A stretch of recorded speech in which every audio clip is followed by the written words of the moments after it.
Hai, perkenalkan nama saya Kronika Angelina Purba. Di sini saya ingin menjelaskan tentang DNS. Apa itu DNS?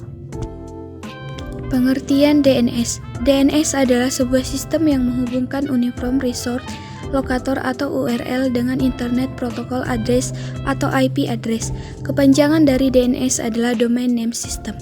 Dalam sejarah domain tercatat, awalnya Anda perlu mengetikkan IP address untuk mengakses sebuah website. Cara ini cukup merepotkan.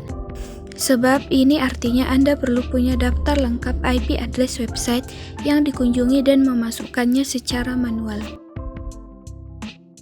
DNS adalah sistem yang meringkas pekerjaan ini untuk Anda. Kini Anda tinggal mengingat nama domain dan memasukkannya dalam address bar. DNS kemudian akan menerjemahkan domain tersebut ke dalam IP address yang komputer pahami.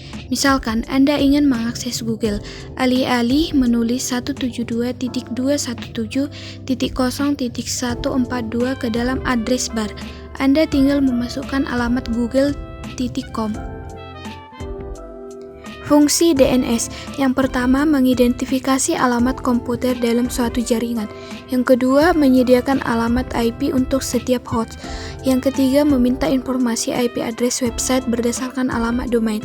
Yang keempat mencari data yang sesuai di database server untuk ditampilkan pada web browser klien. Yang kelima melakukan pendataan server email dan mencari server yang tepat untuk mengirimkan email. Yang keenam, memberikan beberapa nama host alternatif untuk alamat IP yang sama. Cara kerja DNS server. 1. DNS server meminta informasi domain atau nama situs web yang akan dikunjungi. 2. DNS server kemudian mencocokkan nama tersebut dengan angka berupa alamat IP. 3. DNS lokal kemudian akan mencari alamat IP tersebut di cache lokal yang tersimpan dalam komputer. Yang keempat, jika situs web pernah dibuka sebelumnya, maka cache akan tersimpan dan DNS tinggal menampilkannya.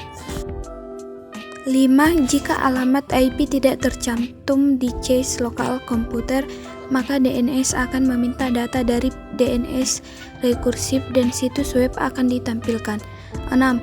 Namun, jika alamat tidak ada di server DNS rekursif, maka DNS akan mencarinya dalam server DNS lainnya, atau protokol ini disebut DNS otoritatif. 7. Setelah alamat IP ditemukan, situs web akan ditampilkan dan cache akan disimpan ke dalam DNS lokal. 8. Cara kerja DNS server di atas terlihat panjang dan rumit. Namun sebenarnya protokol tersebut berjalan sangat cepat, hanya berkisar beberapa milidetik. Terima kasih.